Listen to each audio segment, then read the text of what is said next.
بسم اللہ الرحمن الرحیم۔ ناظرین السلام علیکم ورحمۃ اللہ وبرکاتہ۔ اصول حدیث کا ہمارا کورس چل رہا ہے اور آج اس سلسلے کا سبق نمبر 11 ہے، لیکچر نمبر 11، ٹھیک ہے جی۔ تو جرح و تعدیل لاسٹ ٹائم ہم نے ڈسکس کیا تھا، ہم نے کہا تھا کچھ تھوڑی بہت باتیں جرح و تعدیل سے متعلق رہ گئی ہیں، انشاءاللہ سے ہم نیکسٹ لیکچر میں ڈسکس کریں گے۔ تو وہ شروع کرنے کے بعد، اس کو ڈسکس کرنے کے بعد ہم اگلے نئے ٹاپک کی طرف چلیں گے، ٹھیک ہے۔ ائمہ جرح و تعدیل، ائمہ جرح و تعدیل کون ہیں؟ یعنی جرح و تعدیل کے امام، ٹھیک ہے۔ سب سے بڑا نام اس حوالے سے جو ہمیں ملتا ہے وہ ہے شعبہ بن حجاج کا، شعبہ بن الحجاج، ٹھیک ہے۔ یعنی وہ ائمہ کہ جن کی جرح و تعدیل مقبول ہے، ایکسیپٹڈ ہے، جنہوں نے راویوں پہ جو جرح کی ہے، جیسے وکیل جرح نہیں کرتا کورٹ کے اندر، ٹھیک ہے، تو اسی طرح سے ان ائمہ نے جرح کی ہے۔ یہ جرح غیبت میں نہیں آتی، یہ بات میں نے لاسٹ ٹائم ڈسکس کی تھی، ٹھیک ہے۔ یا انہوں نے ان راویوں کی تعدیل کی، ٹھیک ہے، ان کو ثقہ قرار دیا، تو ان کی یہ جرح اور تعدیل جو ہے وہ مقبول ہے۔ شعبہ بن حجاج اس میں ایک لیڈنگ پوزیشن پہ ہیں۔ اس کے بعد 3 ائمہ معروف ہوئے، یحییٰ بن معین یا معین، ٹھیک ہے، امام احمد بن حنبل اور علی بن مدینی۔ اس کے بعد ایک طبقہ آیا جس میں ہمیں نام ملتا ہے امام بخاری کا، امام مسلم کا، اور اس طرح سے بعض دوسرے محدثین کا، ٹھیک ہے۔ اس کے بعد ہمیں نام ملتا ہے امام ذہبی کا، ابن حجر کا، اور اسی طرح سے اور لوگوں کا، اور بھی کچھ نام اس میں ملتے ہیں، جیسے امام الدارقطنی ہیں، اس کے علاوہ عبد الرحمن بن مہدی ہیں، اور بھی کچھ نام ہیں، ٹھیک ہے جی۔ یہ کچھ بڑے نام ہیں جو ائمہ جرح و تعدیل کہلاتے ہیں، ٹھیک ہے۔ دوسری بات جو اہم ہے وہ ہے کچھ قواعد ہیں جرح و تعدیل سے متعلق، ٹھیک ہے، وہ ہمارے ذہن میں ہونے چاہیے۔ جرح و تعدیل کے قواعد، کچھ قواعد ہیں ویسے جو جرح و تعدیل پہ کتابیں لکھی گئی ہیں ان میں موجود ہیں۔ مثال کے طور پہ جرح جو ہے اگر مبہم ہو، جرح اگر مبہم ہو تو تعدیل کو ترجیح ہوگی، ٹھیک ہے، یہ ایک قاعدہ ہے۔ یعنی ایک ہی راوی ہے جس کے بارے میں آپ کو جرح بھی ملتی ہے اور تعدیل بھی ملتی ہے، ٹھیک ہے، تو آپ کیا کریں گے، کس کو ترجیح دیں گے؟ اگر جرح مبہم ہے، مبہم کا مطلب یہ ہے کہ جی وہ راوی جو ہے نا متروک ہے، وہ راوی ضعیف ہے۔ مبہم کے مقابلے میں ہوتا ہے مفسر، تفصیل سے کسی نے جرح کی ہے، یعنی پورا بتایا ہے کہ بھائی یہ اس کے مسائل ہیں، اس وجہ سے ہم نے اس کو ضعیف کہا، اس وجہ سے جو ہے وہ ہم نے اس کو منکر کہا، ٹھیک ہے۔ اگر جرح اگر مبہم ہے، مبہم سے مراد کیا ہے؟ مجمل ہے، مجمل ہے، انکمپلیٹ ہے، ٹھیک ہے، کم ہے، تو پھر تعدیل کو ترجیح ہوگی۔ جرح اگر مفسر ہے، مفسر کا مطلب کیا ہے؟ اس کی تفسیر ہے، ایکسپلینیشن ہے، بھائی کیوں میں کہہ رہا ہوں اس کو ضعیف، کیوں کہہ رہا ہوں میں اس کو کذاب، کیوں کہہ رہا ہوں میں اسے دجال، کیوں کہہ رہا ہوں میں اس کو سیء الحفظ، کیوں کہہ رہا ہوں۔ تو جرح اگر مفسر ہے تو پھر تو جرح کو کیا ہوگی؟ ترجیح ہوگی۔ یہ تو اس صورت میں جب ٹکراؤ ہو۔ ایک قاعدہ یہ ہے کہ تعدیل اگر مبہم ہو تو قبول ہے، ثقہ کہہ دیا بس ٹھیک ہے، ایکسیپٹڈ، اتنا کافی ہے، تفصیل کی ضرورت نہیں، بھائی کیوں ثقہ کہا تم نے، کیا وہ 5 وقت کی نمازیں پڑھتا تھا، کیا وہ رمضان کے روزے رکھتا تھا, کوئی گناہ کبیرہ تو نہیں کرتا تھا, کوئی تفصیل بیان کرنے کی ضرورت نہیں. آپ نے کہہ دیا ثقہ راوی ہے, بس ہم نے مان لیا ثقہ راوی ہے. کلیئر؟ چوتھی بات, جرح اگر مبہم ہو تو قابل قبول نہیں ہے, الا یہ کہ اس کے علاوہ اس کے بارے میں ہمیں کچھ معلوم ہی نہ ہو. جرح میں اس کو تفسیر کرنی پڑے گی. ٹھیک ہے, اصلاً مسلمان کیا ہے؟ عادل ہے. اصلاً کیا ہے؟ عادل ہے, مومن ہے. آپ نے اسے کافر ثابت کرنا ہے نا, دلیل لانی پڑے گی. وہ مسلمان کو مسلمان ثابت کرنے کے لیے دلیل کی ضرورت ہے, مومن کو مومن ثابت کرنے کے لیے دلیل کی ضرورت ہے, کافر بنانے کے لیے اس کو دلیل کی ضرورت پڑے گی. سمجھ آ گئی؟ تو ہر بندہ مومن عادل ہے. عدالت میں تو آپ کہہ دیں ثقہ ہے, بس ٹھیک ہے ثقہ ہے, آپ کے نزدیک ثقہ ہے, آپ کہہ دیں ثقہ ہے. آپ کہیں نہیں بڑا جھوٹا ہے, پھر آپ کو دلیل دینی پڑے گی. ٹھیک ہے, مسلمان سچا ہے, جھوٹا ثابت کرنے کے لیے دلیل لے کے آئے. ٹھیک, اس لیے ہم کہتے ہیں جرح اگر مبہم ہو تو قابل قبول نہیں ہے جب تک اس کی تفسیر نہ ہو. ہاں, اگر ایک راوی ایسا ہے جس کے بارے میں کوئی قول ہی نہیں ملتا, صرف ایک ہی قول ہے جو جرح کا قول ہے, کسی نے کہہ دیا جی وہ ضعیف ہے, اتنا بس ملتا ہے, وہ متروک ہے, ضعیف ہے, تو پھر کیا کریں گے؟ پھر ظاہری بات ہے اور کوئی چیز ہی نہیں ہے ہمارے پاس. ٹھیک ہے, پھر ہم اسی کو قبول کریں گے, وہ حالت مجبوری ہے ایک. اگلی چیز ہے اسماء, الکنا اور الانساب. اس کے ساتھ القاب بھی شامل کر لیں, اس کے ساتھ القاب بھی شامل کر لیں. جی جرح ختم ہو گئے. ٹھیک ہے, اب ہم اگلے ٹاپک پہ آ گئے. ویسے ایک سوال میں اب آپ سے لوگوں سے کرتا ہوں کہ آپ کو جرح سمجھ آئی کہ نہیں آئی؟ مجھے یہ بتائیں, آج کوئی حدیث میں تحقیق کرنے والا ریسرچر جو ہے, آج راویوں کے اوپر بیٹھ کے حکم لگا سکتا ہے, کسی راوی کی تعدیل کر سکتا ہے, اس کی تجریح کر سکتا ہے؟ کیوں نہیں کر سکتا؟ اصل بات یہ ہے کہ جرح اور تعدیل کن لوگوں نے کی؟ ان کے معاصرین نے, جو ان کے ہم اثر تھے, ان کے زمانے کے لوگ تھے.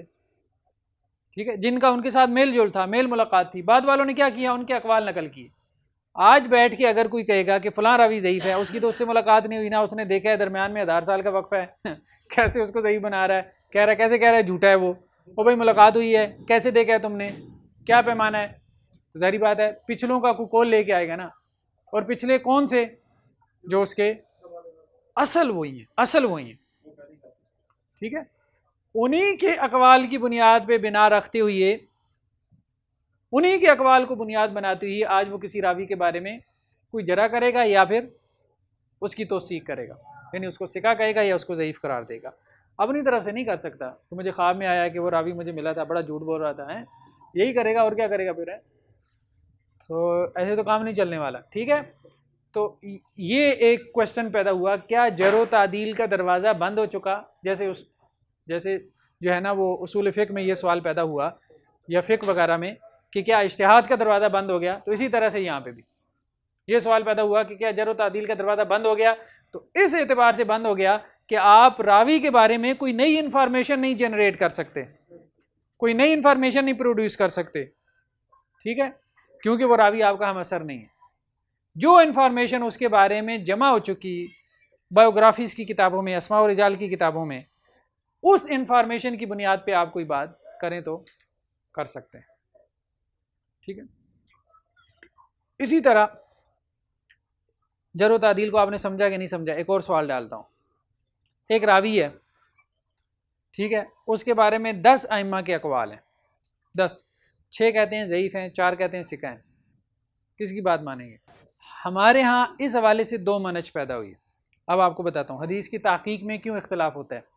ایک کے نزدیک حدیث صحیح ہو جاتی ہے, دوسرے کے نزدیک ضعیف ہو جاتی ہے. ٹھیک ہے, تو اس بات کو بھی سوچنے کی ضرورت ہے کہ یہ حدیث کی خدمت ہے کہ نہیں ہے, اس کو واقعتاً سوچنے کی ضرورت ہے.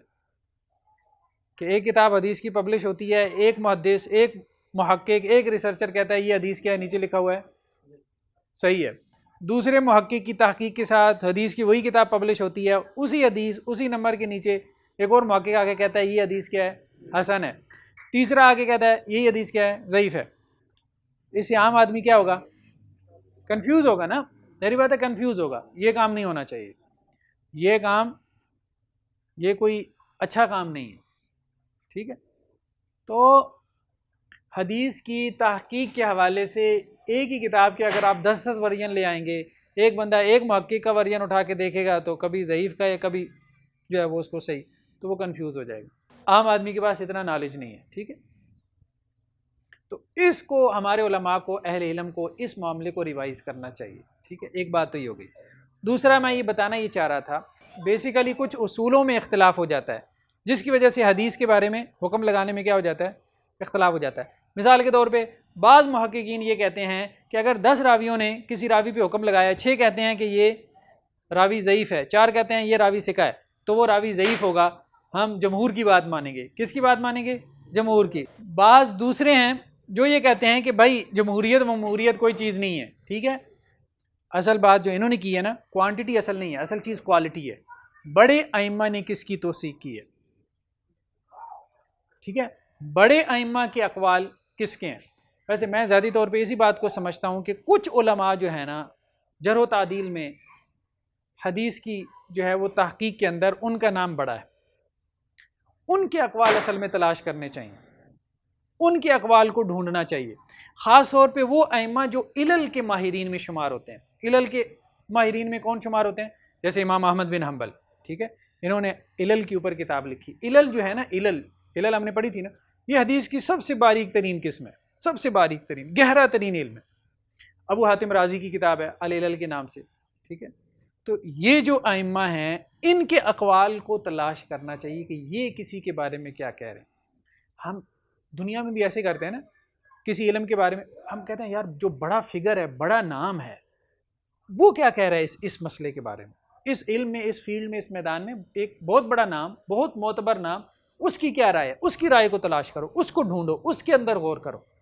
یہ بہت عام ہوتا ہے حدیث کی تحقیق میں. ٹھیک، تو بہرحال ہم کسی اور طرف چلے گئے، وہ ہمارا بھی موضوع نہیں ہے. تو ہم یہ ڈسکس کرنے جا رہے ہیں نیکسٹ ٹاپک میں کہ الاسماء، القناء، الانساب اور الالقاب. اس کے حوالے سے کچھ باتیں، ان سب کے حوالے سے کچھ باتیں. اسماء کیا ہے؟ اسم کی جمع. اسم کسے کہتے ہیں؟ نام کو. ٹھیک ہے، اب ناموں کے حوالے سے کچھ باتیں ہیں کہ کچھ راوی ایسے ہیں جو اپنے نام سے معروف ہیں. آپ کہیں گے سارے نام سے معروف ہوتے ہیں یہ کوئی نئی بات آپ بتا رہے ہیں؟ نہیں، یہ نئی بات کیسے ہے یہ اگلے نقطے میں پتہ چلے گا. ٹھیک ہے، عبد الرحمن بن عوف، ان کی کنیت تھی ابو محمد. یعنی نام سے معروف ہونے کا مطلب یہ ہے کہ یہ اپنی کنیت سے معروف نہیں ہے، اپنی کنیت سے معروف نہیں ہے. ٹھیک ہے، کچھ راوی ایسے ہیں جو اپنی کنیت سے معروف ہیں، جیسے ابو اسحاق السبیعی، یہ بہت معروف راوی ہے. یہ اب اس کی کنیت ہے. کنیت تو سمجھتے ہیں نا؟ ٹھیک ہے، وہ بیٹے کے نام سے جو ہوتی ہے کنیت. میرے بیٹے کا نام عبداللہ ہے تو میں ابو عبداللہ. ٹھیک ہے، جس کے بیٹے کا نام محمد ہے تو ابو محمد. بعض اوقات ضروری نہیں کہ بیٹا اس نام کا ہو، اس کے بغیر بھی جو ہے کنیت رکھی جا سکتی ہے. ٹھیک ہے، تو بعض راوی جو ہیں وہ اپنی کنیت سے معروف ہوتے ہیں، یعنی ان کا معروف نام ان کی کنیت والا ہوتا ہے، اصل نام کوئی نہیں جانتا. اس کا اصل نام کیا تھا؟ عمر. عمر نہیں، نہ ہی عمرو. ٹھیک ہے، یہ کیا ہے؟ عمر. واو پڑھتے نہیں ہے، واو سائلنٹ ہے. سائلنٹ سمجھتے ہیں نا؟ ہاں، سائلنٹ. ٹھیک ہے، جو پڑھنے میں نہیں آتا. کچھ راوی ایسے ہیں کہ ان کی کنیت ہی ان کا نام ہے، یعنی یہ نہ سمجھا جائے کہ ان کا نام کوئی علیحدہ سے ہے، جو کنیت ہے وہی ان کا اصل نام ہے. جیسے یہ ابھی آپ کو بتایا تھا ائمہ جرح و تعدیل میں ایک بڑا نام ہے ابو حاتم الرازی کا، یہ ان کا نام بھی ہے، کنیت بھی ہے، نام بھی یہی ہے. ٹھیک ہے، جیسے کسی کا اصل نام ہی ابو عبداللہ ہو. ٹھیک ہے، ابو بکر، ٹھیک ہے، کسی کا اصل نام ہی ابو بکر ہو۔ چوتھا نقطہ یہ ہے کہ بعض راوی ایسے ہیں کہ جن کے نام ایک سے زیادہ ہوتے ہیں اور ان کا اصل نام معلوم نہیں ہوتا، بس ایک ظن ہوتا ہے کہ یہ ہوگا، یہ غالب گمان ہے۔ جیسے حضرت ابو ہریرہ کے کتنے نام آتے ہیں؟ 30۔ کتنے نام؟ 30 حضرت ابو ہریرہ کے بارے میں کہ ان کا اصل نام کیا تھا، اس میں 30 قول ہیں۔ زیادہ معروف کیا ہے؟ عبد الرحمن نام تھا۔ کہ بعض اوقات ایک راوی کے ایک سے زیادہ نام ہوتے ہیں اور اس کے اصل نام تک پہنچنا ممکن نہیں ہوتا۔ معروف نام کوئی اور ہوتا ہے، کنیت ہوتی ہے، جیسے کنیت تو کوئی بھی رکھ سکتے ہیں۔ 5واں نقطہ جی، بعض راوی ایسے ہیں کہ جن کی کنیت میں اختلاف ہے کہ ان کی کنیت کیا ہے، جیسے اسامہ بن زید، یہ صحابہ میں سے ہیں نا، زید بن حارثہ کے بیٹے اسامہ بن زید، ان کی کنیت کچھ لوگ کہتے ہیں ابو خارجہ ہے، کچھ لوگ کہتے ہیں ابو محمد ہے، کچھ لوگ کہتے ہیں ابو عبداللہ ہے۔ ابو محمد، ابو عبداللہ، ابو خارجہ، ابو محمد، ابو عبداللہ۔ ابو مضاف ہوتا ہے نا، ابو مضاف ہے تو وہ عبداللہ ہو جائے گا، عبد مضاف الیہ ہو جائے گا۔ نہیں سمجھ آئی؟ ہاں زیر آ جائے گی۔ Stay connected with Al Hikma international, subscribe کریں، لائک کریں اور شیئر کریں۔ جڑے رہیے الحکمہ کے ساتھ۔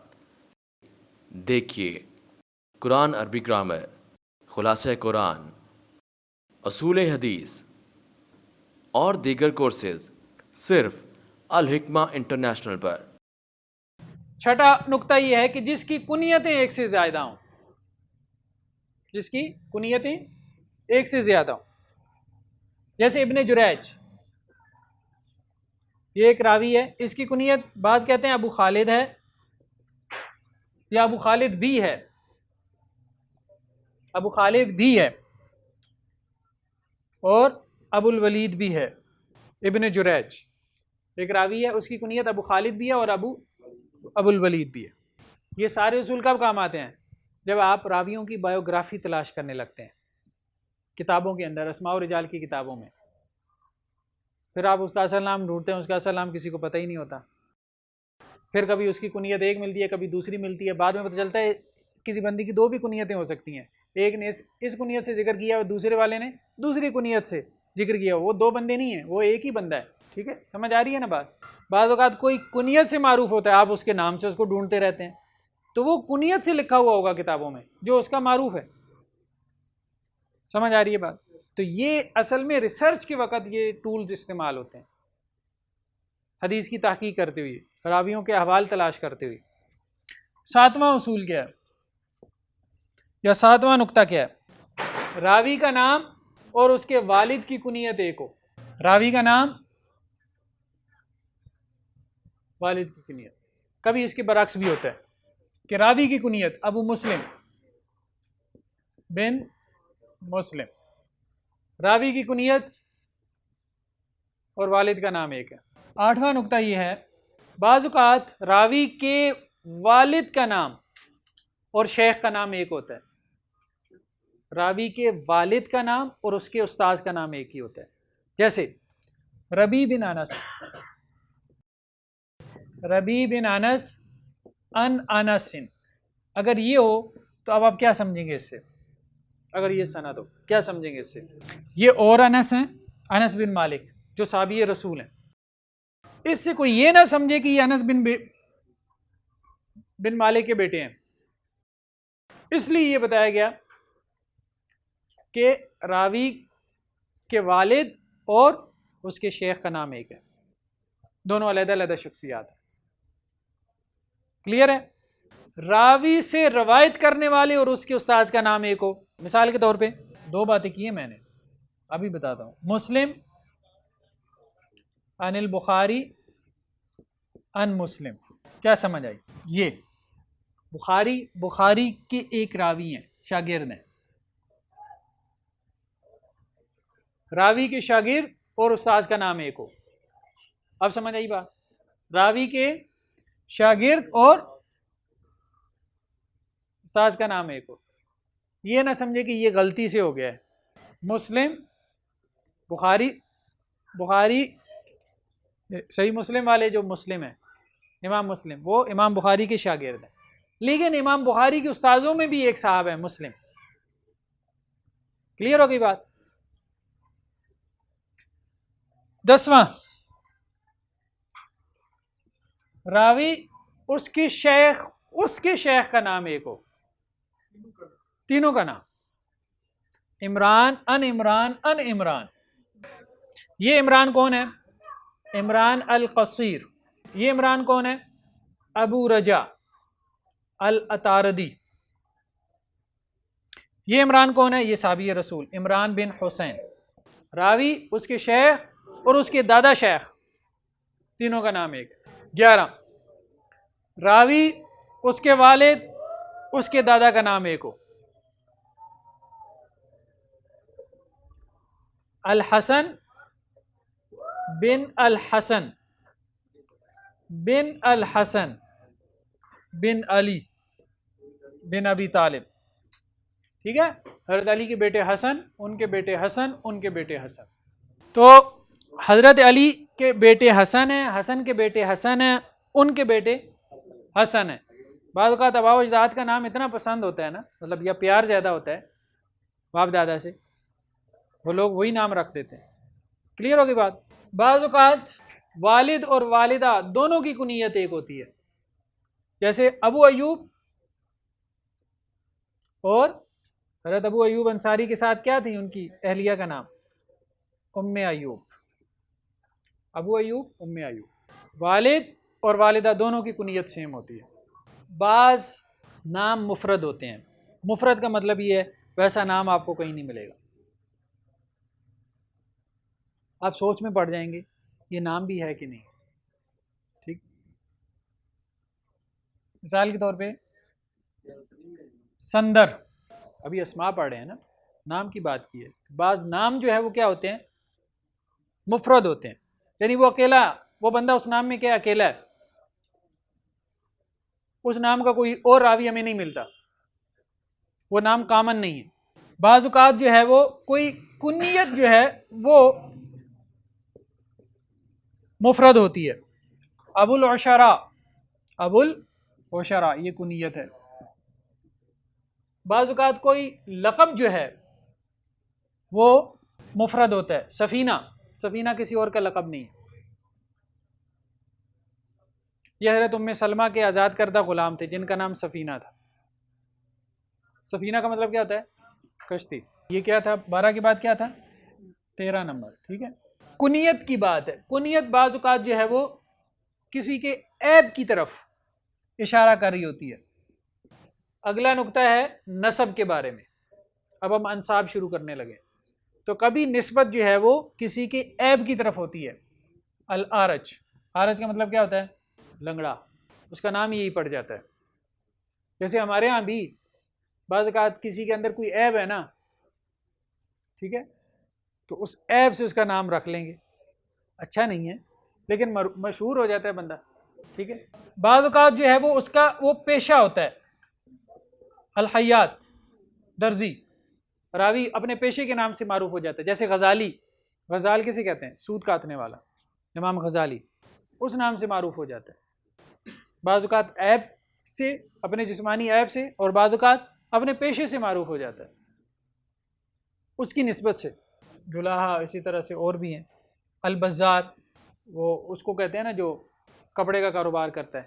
بعض اوقات نسبت جو ہے قبیلے کی طرف ہوتی ہے، جیسے قریشی. ٹھیک ہے، بعض اوقات نسبت جگہ کی طرف ہوتی ہے، جگہ کی طرف ہوتی ہے. جیسے بخاری، ٹھیک ہے، بغدادی، خطیب بغدادی. قبیلے کی طرف نسبت ہو، قریشی، قرشی، ٹھیک ہے، دوسی، اور قبیلہ کوئی بھی ہو. جیسے اب مغل ہیں ہمارے ہاں. مغل کیا ہیں؟ ایک قوم ہے نا، قبیلہ ہے. ٹھیک ہے، امرتسری، امرتسر کس کی طرف نسبت ہے؟ علاقے کی طرف. لاہوری علاقہ ہے. ٹھیک ہے، قصوری. ٹھیک ہے، بعض اوقات علاقے کی طرف نسبت ہوتی ہے، بعض اوقات قوم کی طرف، قبیلے کی طرف نسبت ہوتی ہے. بعض اوقات محلے کی طرف بھی نسبت ہوتی ہے. الدارقطنی، دارقطن کیا ہے؟ دارقطن بغداد کا ایک محلے کا نام ہے، امام دارقطنی، ٹھیک ہے، الدارقطن ایک محلے کا نام ہے بغداد کے۔ بعض اوقات نسبت جو ہے وہ والد کی طرف نہیں ہوتی، غیر باپ کی طرف بھی ہوتی ہے، جیسے مقداد بن اسود، یہ اسود جو ہے یہ انہوں نے ان کو گود لیا تھا، جسے متبنہ کہتے ہیں، یہ ان کے اصل والد نہیں ہے، مقداد بن اسود، ٹھیک ہے، نہیں اسلام نے منع کر دیا، لیکن بعض اوقات دور جاہلیت میں معروف ہو گئی نا تو وہ چلتی رہی۔ ان کے والد کا نام عمر تھا، مقداد بن عمر، ٹھیک۔ بعض اوقات ماں کی طرف نسبت ہوتی ہے، باپ کی طرف نہیں۔ بلال بن حمامہ، بلال بن حمامہ یہ ان کی والدہ کا نام تھا، والد کا نام رباح تھا، رباح، ٹھیک ہے، تو والدہ کی نسبت سے معروف ہو گئے حمامہ۔ بعض اوقات جو نسبت نظر آ رہی ہوتی ہے وہ نسبت ہوتی نہیں ہے، جیسے خالد الحذاء، خالد الحذاء یہ جوتے بنانے والوں کے پاس بیٹھا کرتے تھے، خود جوتے بنانے کا کام نہیں کرتے تھے، خود موچی نہیں تھے، خالد الحذاء ان کے ساتھ بیٹھنے کی وجہ سے معروف ہو گئے حذاء، ٹھیک ہے، تو اس لیے دھیان سے بیٹھا کرے لوگوں کے ساتھ، سمجھ آئی؟ بعض اوقات جو نسبت ہوتی ہے وہ ظاہر میں جو نظر آ رہی ہے وہ نہیں ہوتی۔ مثال کے طور پہ ایک راوی کا نام ہے معاویہ بن عبد الکریم، معاویہ بن عبد الکریم الضال، ضال کسے کہتے ہیں؟ گمراہ، یہ راوی سکہ ہے، یہ راوی کیا ہے؟ سکہ ہے۔ ضال اسے کیوں کہتے ہیں؟ مکہ میں رستہ بھول گیا تھا، رستہ بھول گیا تو لوگوں نے اس کا نام ہی وہی ڈال دیا۔ ضال کا مطلب ویسے تو ہمارے یہاں دین میں تو مراد یہ ہے نا سیدھا رستہ بھول گیا، صراط مستقیم بھول گیا، ویسے لغت میں اس کا مطلب کیا ہوتا ہے؟ جو بھی رستہ بھول گیا وہ بھی ضال ہے، جسے ہم کہتے ہیں گمراہ۔ گمراہ کا مطلب کیا ہے؟ جس کی راہ گم ہو گئی، گمراہ، آپ کو راستہ نہیں مل رہا تو آپ بھی گمراہ ہیں، نہیں سمجھے؟ ویسے کسی کو کہیں تم گمراہ ہو تو پھر اس کا مطلب کچھ اور ہوتا ہے۔ تو یہی ہے، اس سے مراد جو ہے وہ یہ نہیں ہے کہ یہ معاذ اللہ کسی نے اس کے اوپر حکم لگایا ہے بڑا گمراہ آدمی ہے، نہیں، یہ نہیں، ٹھیک۔ مثال کے طور پہ ایک اور راوی ہے، اس کا نام ہے عبداللہ بن محمد الضعیف، کیا نام ہے؟ ضعیف بھی نہیں، الضعیف، یہ جسمن ضعیف تھا، کمزور تھا، بہت نحیف، دبلا پتلا، اس لیے اس کا نام ہی پڑ گیا ضعیف۔ ایک اور راوی ہے، اس کا نام ہے الحسن بن یزید، الحسن بن یزید القوی، اس کا معنی یہ نہیں ہے بڑا قوی راوی ہے، بڑا سکہ راوی ہے، جسمن مضبوط راوی تھا، ٹھیک ہے، یا بعض نے کہا کہ اپنی عبادت میں مضبوط تھا۔ ابو مسعود البدری، اس کا مطلب یہ نہیں کہ بدر میں حاضر ہوئے، میدان بدر میں قیام کیا، بدر کے مقام پہ قیام کیا تھا، وہاں ٹھہرے تھے، سکونت اختیار کی تھی، اس لیے بدری معروف ہو گئے، ٹھیک ہے، کلیئر ہو گئی جی یہ بات؟ آگے چلیں، کتب احادیث کی اقسام، ٹھیک ہے جی، یہ اس کتاب کا سمجھ لیں آخری ٹاپک ہے، کتب احادیث کی اقسام، یعنی کتب احادیث کتنی قسم کی ہوتی ہیں؟ نمبر ایک، جامع، جامع کس کتاب کو کہتے ہیں؟ جامع، صحیح بخاری کا نام پتہ ہے کیا ہے؟ ویسے تو سب کہتے ہیں صحیح بخاری، اصل نام اس کا کیا ہے؟ الجامع الصحیح، جامع کہتے ہیں اس حدیث کی کتاب کو، جامع کا مطلب کمپریہنسو، جس میں زندگی کے ہر شعبے کی احادیث کا بیان ہو، جسے کہتے ہیں in every aspect of life, جو احادیث ہیں وہ سب اس میں جمع کر دی گئی، ٹھیک ہے، ہر پہلو سے، جیسے اس میں عقائد سے متعلق احادیث ہوں، اس میں احکام سے متعلق احادیث ہوں، اس میں سیرت سے متعلق ہوں، اس میں تفسیر سے متعلق ہوں، اس میں تاریخ سے متعلق ہوں، اس میں مناقب سے متعلق ہوں، فضائل سے متعلق احادیث ہوں، ٹھیک ہے، فتن سے متعلق احادیث ہوں، اس کو جامع کہتے ہیں۔ دوسرا کیا ہے؟ مسند۔ مسند جامع کی مثال کیا ہے؟ صحیح بخاری، ٹھیک ہے۔ مسند کی مثال کیا ہے؟ مسند احمد۔ مسند کہتے ہیں حدیث کی اس کتاب کو کہ جس میں صحابی کے اعتبار سے حدیثوں کو جمع کیا گیا۔ یہاں کیا ہے؟ موضوعاتی اعتبار سے حدیثیں جمع ہوتی ہیں، چیپٹر وائز۔ کتاب الایمان، ایمان کی حدیثیں آ گئیں، کتاب الصلاۃ، نماز کی حدیثیں آ گئیں، کتاب جو ہے صوم، روزے کی حدیثیں آ گئیں۔ اس میں کیا ہے؟ حضرت ابو ہریرہ کی حدیثیں ساری آ گئیں، چاہے 100 موضوعات کی تھی۔ حضرت عمر کی حدیثیں اس کے بعد ساری آ گئیں، حضرت ابوبکر کی حدیثیں ساری آ گئیں، عبداللہ بن مسعود کی حدیثیں ساری آ گئیں۔ صحابی کے اعتبار سے حدیث کی جس کتاب کو ترتیب دیا گیا وہ کیا ہے؟ مسند۔ کلیئر ہوگی بات؟ آگے ہے جی موجم۔ موجم کسے کہتے ہیں؟ کسی محدث نے اپنے استاذ کے اعتبار سے، شیوخ کے اعتبار سے حدیث کی کسی کتاب کو نقل کیا ہو، جیسے موجم طبرانی، 3 کتابیں ان کی، الموجم الکبیر، الموجم الاوسط، الموجم الصغیر۔ بڑی موجم، درمیانی، چھوٹی۔ ان کے اگر ہیں 10 استاذ مثال کے طور پہ، پہلے ایک استاذ کی ساری روایتیں، پھر دوسرے استاذ کی ساری روایتیں، پھر تیسرے استاذ کی ساری روایتیں۔ سمجھ آ رہی ہے بات؟ استاذ کی ترتیب پہ کیا ہے؟ احادیث کو جمع کیا، اس کو کیا کہتے ہیں؟ موجم یا معاجم، اس کی جمع آتی ہے، ٹھیک ہے، کلیئر ہوگی بات؟ چوتھا ہے علل کی کتابیں۔ علل تو اب آپ کو سمجھ آ گئی نا، علت کی جمع علل۔ علل کی کتابیں وہ ہیں کہ جن میں وہ حدیثیں بیان ہوئی ہیں جو کہ معلل ہیں یا معل ہیں یا معلول ہیں، ٹھیک ہے، جن حدیثوں کے اندر کوئی علل ہے۔ علت کا مطلب بیماری، کوئی خفیہ عیب جس کو کوئی محدث ہی جو ہے وہ جانتا ہو یا پہچان سکتا ہو یا اس تک پہنچ سکتا ہو، کوئی مخفی عیب۔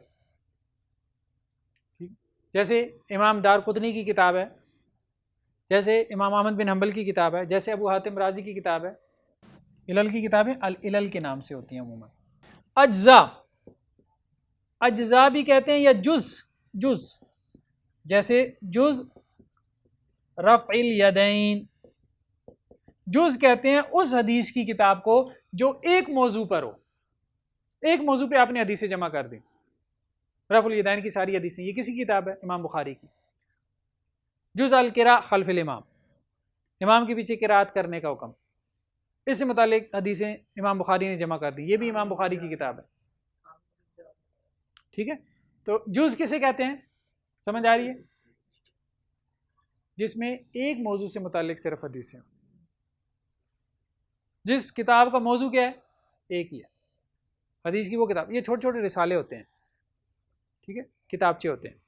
اطراف، یہ کتاب ہے تحفۃ الاشراف کے نام سے، امام مزی کی کتاب ہے، امام مزی کی۔ اطراف میں کیا ہوتا ہے؟ طرف کہتے ہیں ایک سائیڈ کو، یعنی حدیث کا شروع کا حصہ۔ بعض ائمہ نے کیا کیا ہے؟ احادیث کو جمع کیا، ان کے انسائکلوپیڈیاز بنائے۔ کس طرح سے؟ ان کا شروع کا حصہ لے کے، بس پوری حدیث نہیں، شروع کے الفاظ لے کے، شروع کا متن لے کے ان کو جمع کر دیا۔ تو اطراف کی کتابیں بیسیکلی کیا ہوتی ہیں؟ احادیث کی انسائکلوپیڈیاز ہے۔ نہیں سمجھ آئی بھائی؟ انما الاعمال بالنیات، یہ پوری حدیث کیا ہے؟ آگے لمبی چوڑی حدیث ہے نا، وانما لکل امرئ ما نویٰ، اور آگے جس نے ہجرت کی اللہ، اور وہ لمبی چوڑی حدیث ہے، پوری حدیث نہیں۔ انما الاعمال بالنیات، آگے ڈیش ڈیش ڈیش ڈیش، کوئی تشریح نہیں۔ جب آپ نے حدیثیں جمع کرنی ہیں 100 کتابوں میں سے، 10 کتابوں میں سے 10 کتابوں کی حدیثیں آپ نے ایک جگہ جمع کرنی ہے، تو آپ پوری حدیثیں تو نہیں لکھیں گے، کیا کریں گے؟ وہ شروع کے 4 لفظ ہی لکھیں گے نا، جن سے وہ حدیث معروف ہوگی، ٹھیک ہے۔ انما الاعمال بالنیات اگر آپ کہیں گے تو پوری حدیث ذہن میں آ جائے گی نا جس نے پڑھی ہوئی ہے، اتنی سی بات ہے۔ تو اطراف الحدیث بیسیکلی احادیث تلاش کرنے کے انسائکلوپیڈیاز ہیں۔ حدیث کا شروع کا حصہ نقل کر کے آگے اس کا ریفرنس دے دیا، حدیث کا شروع کا حصہ نقل کر کے آگے اس کا ریفرنس دے دیا، ٹھیک ہے. لیکن وہ حدیث کا جو شروع کا حصہ ہے وہ بھی الفابیٹیکلی ہے. وہ کیا ہے؟ یہ نہیں کہ اب آپ کو الفابیٹیکلی انما الاعمال بالنیات، کہاں سے شروع ہوا؟ حمزہ سے، حمزہ نون ایک ترتیب سے. اطراف الاحادیث، تمام احادیث کے اطراف لیے.